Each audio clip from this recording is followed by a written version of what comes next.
English language teaching under the covers.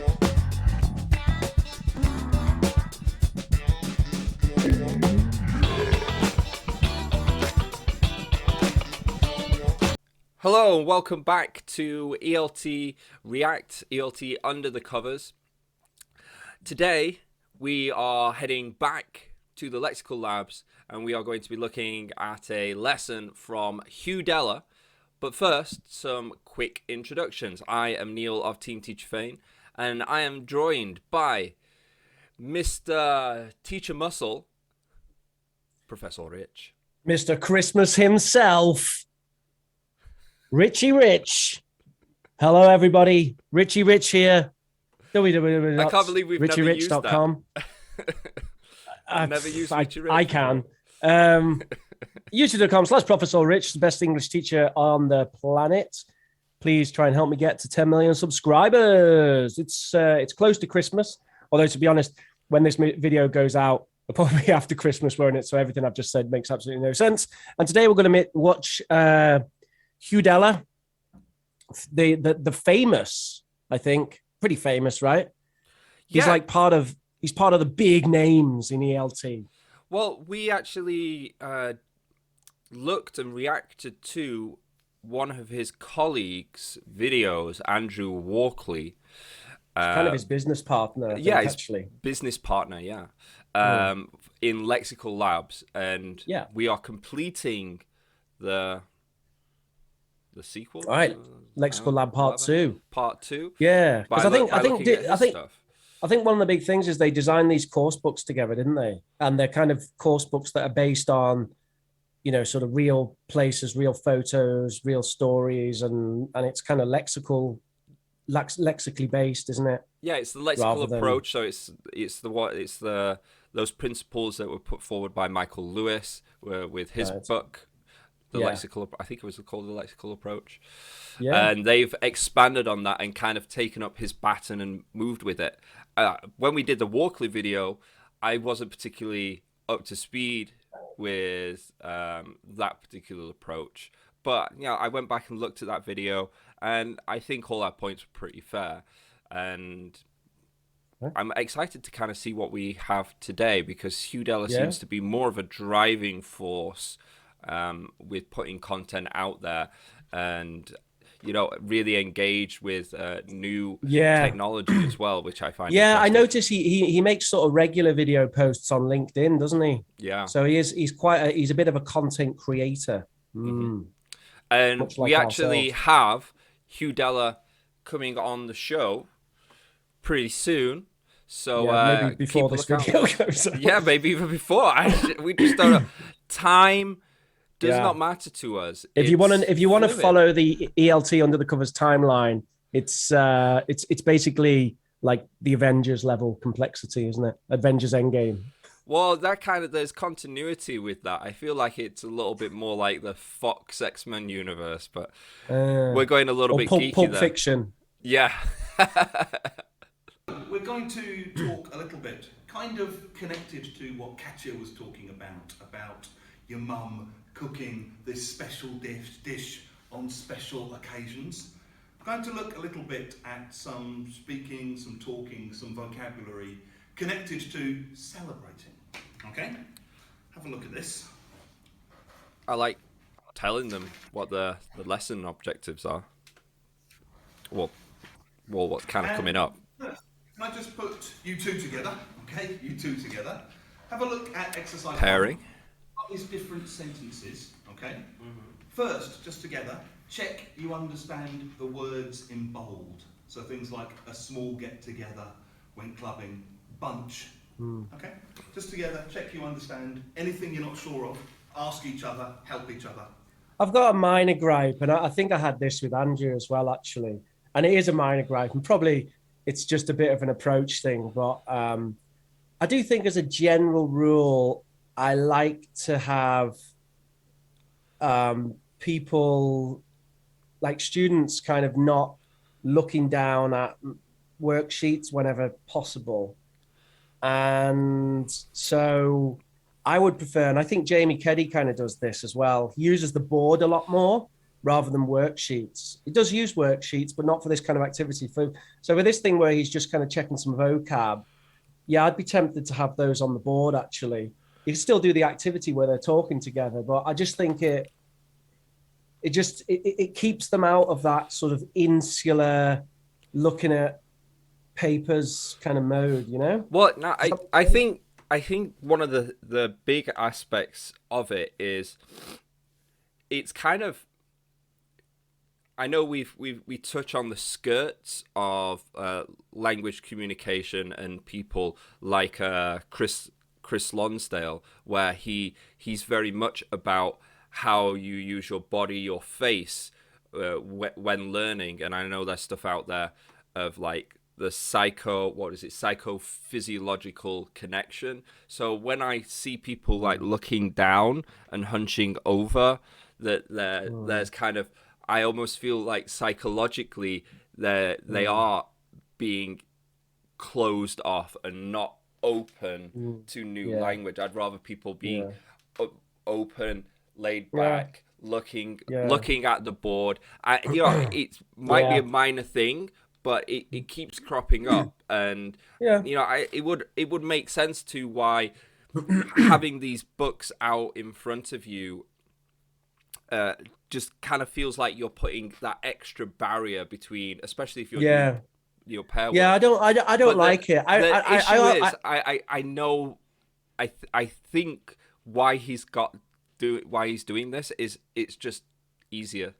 You know, like maybe he's not got much prep time. He's not getting enough time to just write up on the board or print out a piece of paper and cut out some slips. You know, with each of the phrases that he wants to look at and hand them out. Yeah, that's probably why. I agree. Yeah, I think it's convenience and probably also the big, it's probably his materials, isn't it? So it's kind of wants to sell the materials, so you've got to actually use the materials, right? But I remember now my criticism when we watched Andrew's class was that, it was a similar thing, but he was talking about a photo, wasn't he? It was like a famous place. And it was similar to this, where he was like doing pair work and discussion, but everyone was looking down at this photo. And I just thought, maybe they don't have projectors in that place, but I would 100% want that to be projected on the board.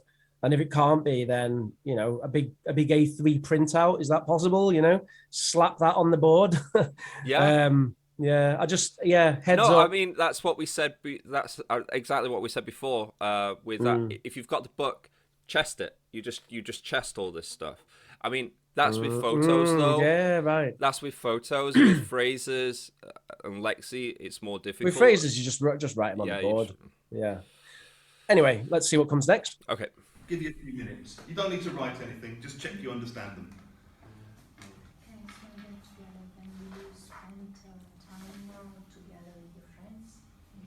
So here, he's obviously listening in, trying to pick out any phrases or sentences, words, Lexi, that maybe having struggle with, that that you can put on the board or something. That you might need to focus on more of. I think that generally that's what you do if you're a good teacher. You're always kind of trying to pick out on certain points that you can extrapolate and see what emerges when you start doing you kind of keep your ear in, don't you? Monitoring, they call it. Hovering is another word for it, really. I called it the creepy teacher, but That well, it kind of seem to catch on. I don't know why. There's almost a skill, though, isn't there, of like doing it in a way that, look, he's writing it on the board now. There's almost a way of doing it where the students don't notice you. We'll see if that's what he's heard that they're having trouble with, or if that's to go to the next thing. It's got similar handwriting to me. Well, at least we know now why he doesn't board so many things. Only joking, Hugh. Only joking. No, honestly, my handwriting's just like that, and I board stuff. You have handwriting? You've never been in my class. It's like hieroglyphics. We had a big do to celebrate Dad's. Yeah, I mean, I do like the I do like the lexical approach, and it's coming out there, isn't it, with the way that he's doing it, a big do, and he's kind of highlighted it as a chunk. Yeah, it's nice. Just another thing though about this activity where he said, check you understand those words. And I do it as well, but I do definitely see it as sort of a lazy, kind of a laziest approach to just tell the students to check you understand it. I use it 100% in my classes now. I use it. I used it just the other day. I remember I showed some words and I said, "Are there any of those words you don't understand?" But I do see it as a kind of lazy, because really what you should be doing, especially when you have a class of students rather than one-to-one, I think I tried to rationalize the fact with it, that in one-to-one, they can just tell you, I don't know that word or that word, and then you can dive into it. But I think in a class, I think it really should be done in a more sort of concept checking way, as in they have to perform an activity and their ability or inability to perform that activity will tell you whether they understand the vocabulary or not. Mm-hmm. So rather than saying, do you understand it?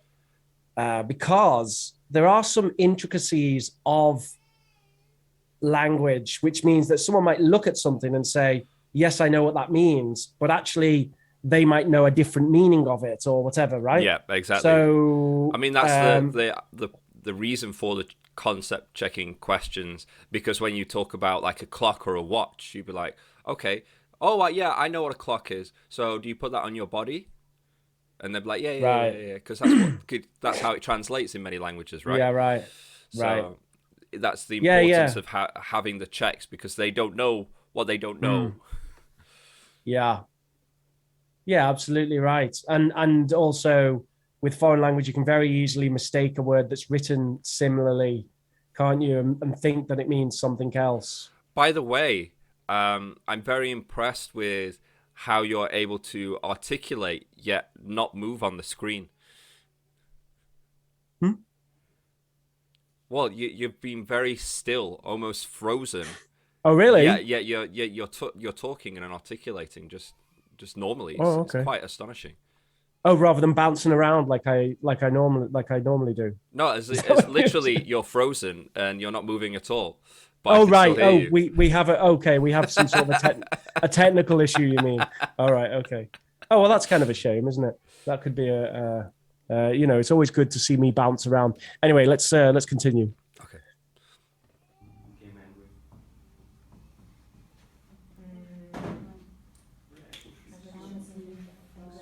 There must be quite a lot of items to look through, because they're taking the time over this, aren't they? One thing about those checking the understanding is at least they're in pairs, so they can kind of check between themselves. Like there's that element. Maybe that was the idea, was we'll put them in pairs so they can check that they both know and try and explain it to each other. And totally, yeah, I think it is. And that is the process, isn't it, really? And they're talking as well, so he's going to be able to hear them. I presume he has the hearing of like a small water vole, in that it's very good. Exactly.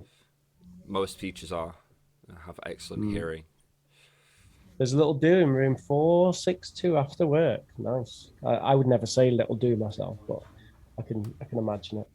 Got really mad about it. Go on, let's go through them. Let's have a little check, yeah? Let's have a little check. So in the first one, if you have a small get-together at home, what happens? What do you do? Small party with close friends who can play games or go do activities. Maybe. In English, the games and activities aren't necessary. Usually it's just like you invite a small group of people who you're very close to. Usually it's like eating, drinking, maybe some other things as well. Have a chat. Maybe it's just chatting, catching up with your news, that kind of thing. Can also be like, you have a big family get-together. Yeah? So usually England, around Christmas time, all of the family meet, usually only for 1 day or 2 days, because after this, everyone drives each other crazy. But, you have a big family get-together. Yeah? Or, just meeting, sitting around, talking, eating, drinking. Like in Home Alone. Home Alone. Mm-hmm. Sorry, I missed that. The kids are like, just like Home Alone. I should have seen Oh, is that what it. he said? Yeah, and Hugh's completely thrown off. It's your generation, mate. Do they have a get together? Derailed by Kevin. 5 Christmas years with probably. Kevin has killed him. I'll take your word. Okay. I thought they abandoned him. The point was they didn't but have a before get. they have had a big get. What was your emergent language today? Okay. Home Alone. And then they leave him alone by mistake. Yeah. I've never actually seen it. And if you go clubbing, what do you do? Yeah, I mean, usually go to a club, dance, drink, whatever else you do in clubs. Yeah, and with a bunch of friends, the meaning here? Yeah, like a small group of friends. Yeah, and you can also say it about. I like how he teachers. gestures more as well. Teachers will often say they're a nice bunch. You know, they're a nice group of people. They're a good bunch. And if you treat It's yourself, always the difficulty when you're sat down. what do you do? Like allow yourself. It's like you allow yourself this special day because it's expensive. Yeah, you deserve it. Exactly. You know, I've been studying hard. I deserve this. I've earned it. Yeah, and you know, maybe you feel a little bit guilty because you think, it's a lot of money, but I'm worth it. I've earned it. You are, Hugh. Yourself too, apart from the day in the spa. Hugh Dellar. He was worth it. Treated Every dollar. myself to,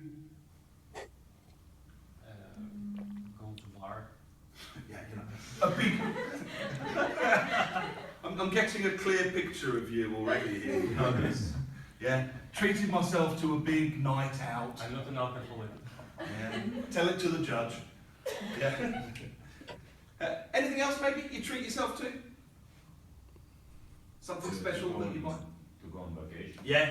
Treating myself to a little holiday. Can also just be something you buy. Oh, a for little yourself. holiday. I like it. You know, Yeah. maybe I mean, I like do that he's like adding this the emergent phrases on language. as well, right? Well, funnily enough, I know they're you know, after that expensive, stuff but about the hey, board I've at the earned start, he's this, actually I doing some deserve pretty it. nice board work now, Exactly, isn't right? he? Because if you go he's for a got day one at the spa, half where he's got the structure that's in the he's spa. aimed at, and then they're giving their own phrases to add it on, so it's kind of personalized, which, you know, Yeah. I think is the way. This is the way, Hugh. Maybe you have a sauna. You know, they take all the dead skin off your body, so this kind of thing. Yeah, they scrub your body. Okay, yeah. And I had a weekend break in Prague. Yeah, leaving when, coming home when, if you have the weekend break.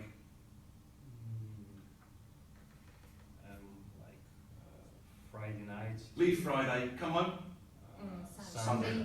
Okay, yeah, you know, usually leave Friday morning if you can. If not Friday evening, come home Sunday.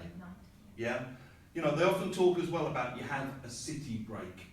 So, you know, from London is very easy. You can fly to like Lisbon or Copenhagen or something. It's a 1 hour flight. So if you can, you treat yourself to a city break. Somewhere. Okay. And I went shopping and went mad with my dad's credit card. What do you think you do here if you go mad with someone's credit card? You buy all you see. Yeah, basically. Yeah, it's like everything you see that you want, you just think, I'm going to buy it. Yeah, I want it. I want. Exactly. Yeah, another one. Exactly. So you kind of you go crazy. It's like you lose your mind. Yes. Nikita, you were saying about getting mad. It means get angry. It's more like American English. So, you know, if you say I got really mad, yeah, it's like you get angry about it. For me, I would always just say I got really angry about it. But of course, I understand this one. But if you go mad, it's like you go a bit crazy. Yeah? And if you go mad with your dad's credit card, the next day you wake up and you think, oh my God, what have I done? I spent on his card. Got beautiful sideburns. Yeah, because I spent so It's much an aside. money. I spent, We've been cultivated. Yeah, really frames his face. It helps to facilitate the learning in the Yeah, I class. spent a fortune Definitely, on his guitar. definitely. It's going to kill me It's gonna kill me. when he finds out. And do any of you have your parents' credit cards with you here in London? No. We've got a new course coming up. It just starts after this class. You've got to be a teacher and a businessman at the same time, unfortunately. Really good money phone me. Yeah. He said something like that. Yeah. He obviously knows you very well. Yeah. And I wasn't really up for going out, so I just had a quiet night in. I like how he's sitting on the floor. I wasn't really up for it. I didn't really want I didn't feel like it. I didn't want to. Yeah. And often it's when someone asks you, "Hey, does anyone fancy going out tonight?" I'm up for it. Yeah. I would like to do it. Yeah. Yeah. So it's often in response to the invitation. You know, does anyone fancy a drink tonight?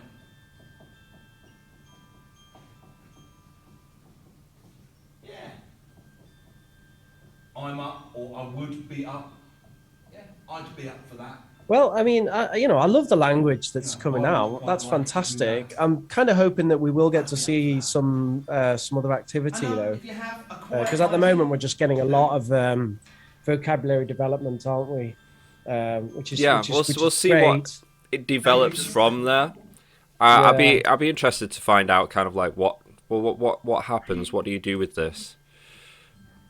Play Lineage. What would you do? Would you get them to put them in pairs, get them to come up with their own phrases or something like that, some role My play? inclination would be that this would be followed by ideally a listening activity, if not a reading, where basically this kind of language is coming out. So you've done a bit of a vocab check, then there's a bit of some sort of language input involving that language, so you're seeing it in context, and then you want to give them a chance to use it, don't you? So yeah, you'd want to go into maybe some kind of controlled practice and freer practice, PPP it. That'd be what I would think would happen next. I don't know if we'll just go straight to practice or whether we will have. Well, my understanding with the lexical approach, they don't follow the PPP as much. So I'd be interested to see what comes next. Well, yeah. I mean, if it's tried and true lexical there have approach. There's been different things said about that. I think the key thing about the lexical approach is just that you're approaching it from a lexical perspective rather than a grammatical one. Yeah. And I know that people might be more inclined to go for the whole engage, study, activate rather than PPP, but it's basically the same thing, isn't it? I know people tidy it up. There's a really reframing. I'm like, that's the word. It's a reframing. It's 3 stages, and it's the introduction part, the middle, and the end, and it's I don't want to get into it. I mean, you could kind of say that this is the study part actually, because he's showing how these phrases are structured and giving examples.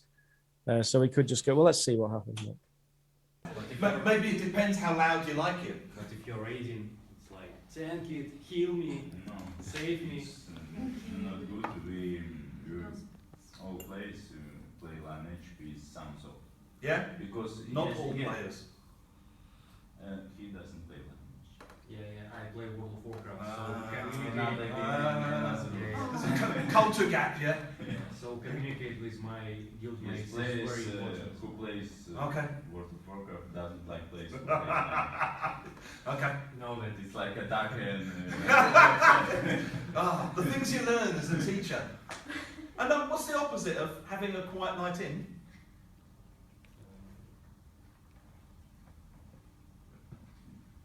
What's the opposite? noisy night.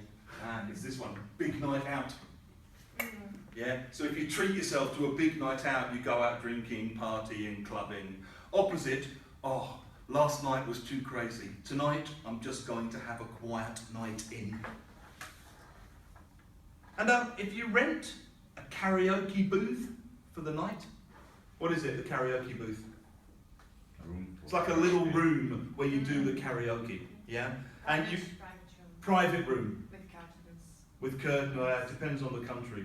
Sometimes with curtains, sometimes with a door. It's really popular in Asia, basically. You have a little private booth. Russian style is more like you do it in front of everybody in the room.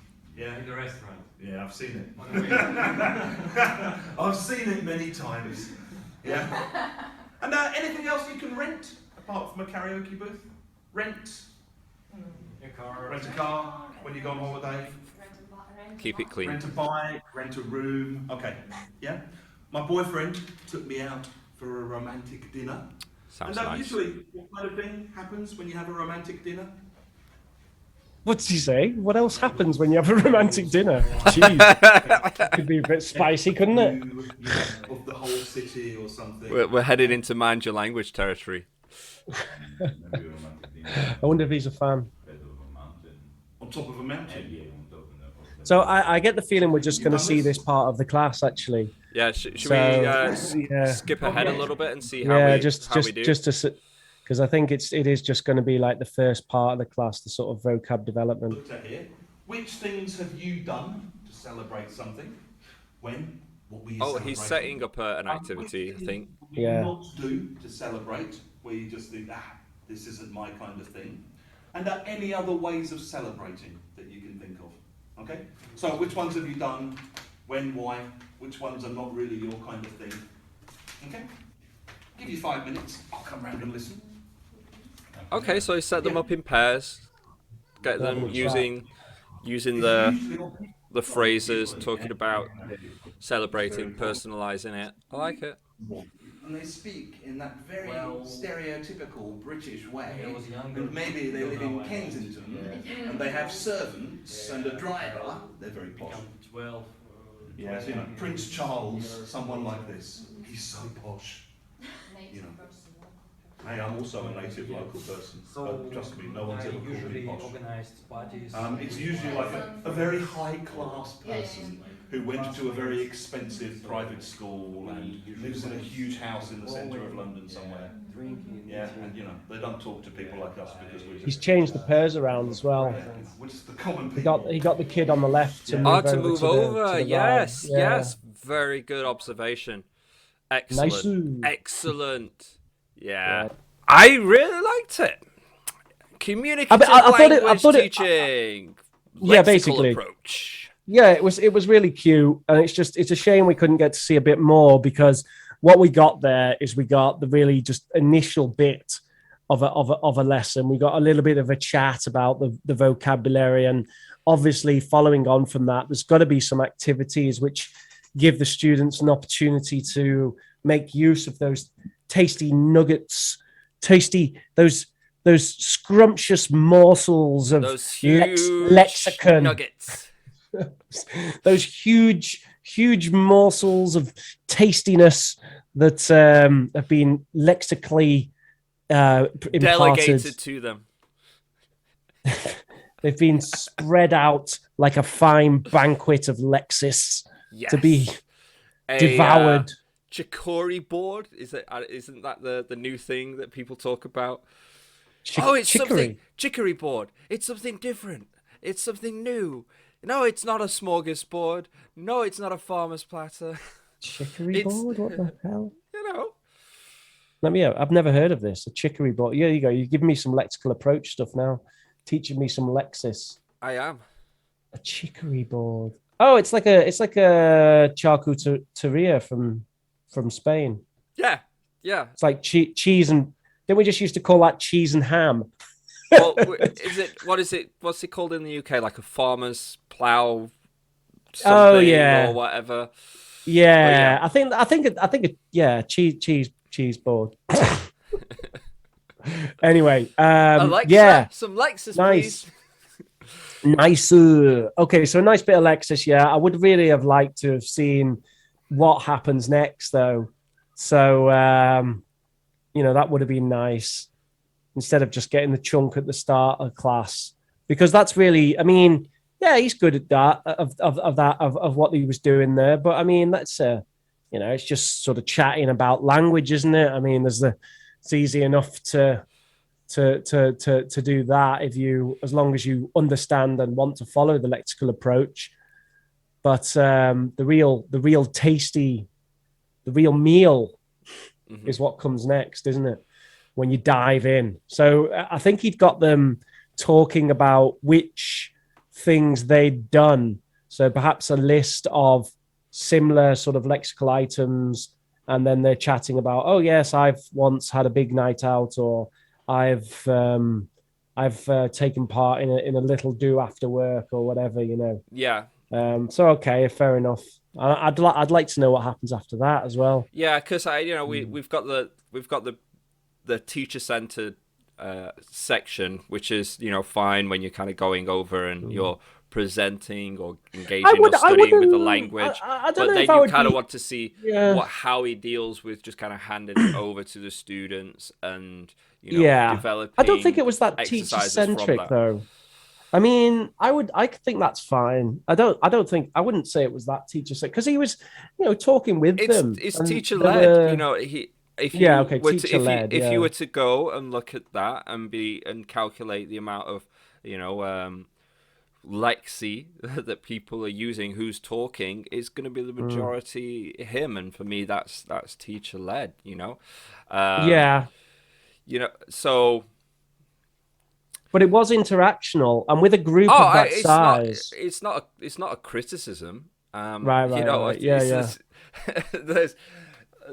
There's so much where you kind of get this pushback on, especially like on the CELTA and stuff, where you're like, no, as soon as you can get the teacher out of there, you just want to jump out of the window. You shouldn't even be in the room. Yeah. But with that sort of stuff, I like the way that Hugh does it, because it's interactional. It's not fully going into the whole dogma, picking up emergent language and running with it sort of thing. But it's back and forth, and it's communicative.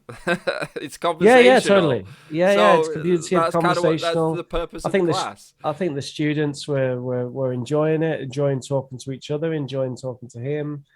And it's kind of interesting language, wasn't it? It was interesting subject, talking about parties and do's and karaoke in restaurants and stuff like that. And that is what it's all about, really. So so lovely.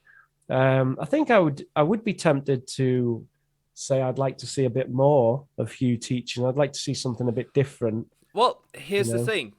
One of the things with Lexical Labs, they put out content for learners of English, and they also have some classes like this. But they've also put out some classes of them, especially Hugh, of him teaching via Zoom, and not just really 1-to-1, but a Zoom class with like a big group, with 10 and 4. So I'd be interested in watching one of those classes. And we should. I mean, I've got loads to say about teaching online, because I've been doing it exclusively for the past 2 years. So I'd love to talk about that. Absolutely. Yeah. Do you ever do group classes? No, I haven't. I did get the opportunity, and I sort of put my name forward for it because I was just kind of interested in it. And then for one reason or another, the schedules just never matched up. That's the thing about group classes. It's more complicated in terms of like scheduling and stuff, isn't it? Yeah. You basically have to do it at a set time. And for one reason or another, it just didn't come together. I went through a DBS to do it as well.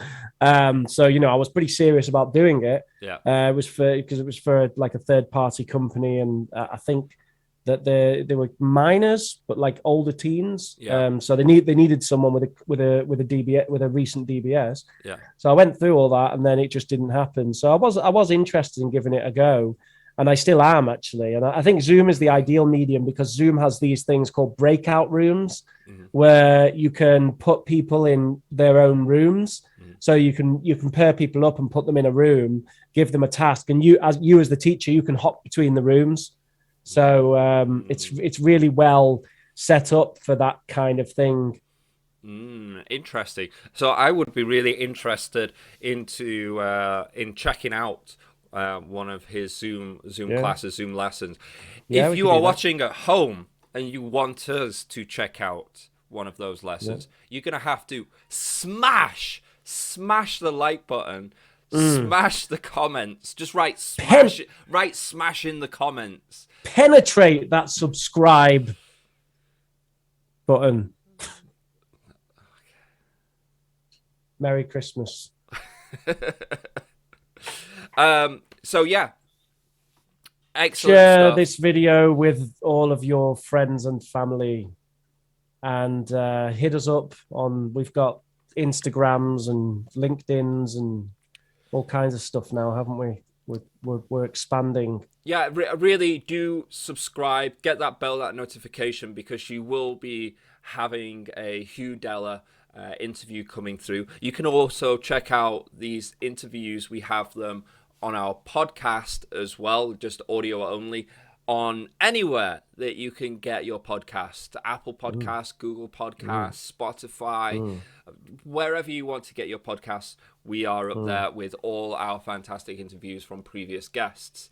But to wrap it up today, I am Neil of Team Teacher fame. If you want to see more of my stuff, go to teamteacherchina.com, and we've got a whole bunch of materials that you can download and use instantly in your classroom, especially large public school classrooms abroad outside of native English speaking countries. And we have Team Teacher China, the YouTube channel, where we take those materials and we show you how to use them. Team Teacher English, where we take those materials and we put them into self-study formats. And then we have Team Teacher Baby, where I take my experience as a teacher and put it into parenting. Yeah, really good. Anyway, you can see me at youtube.com/Professor Rich. I also do very popular live streams on the channel called Oxford Online English. I have twitch.tv/Prof Rich Gaming, where I play video games every now and again. And I am next year going to launch a games journalism project, which I'm currently setting up, and it's gonna be amazing, I guess. I don't know.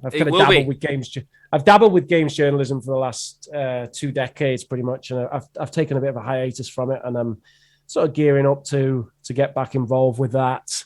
So thank you very much for watching, everybody. Make sure to like, subscribe, and share with all your friends. Have a Merry Christmas, and I will definitely catch you on the other side. Ta-da!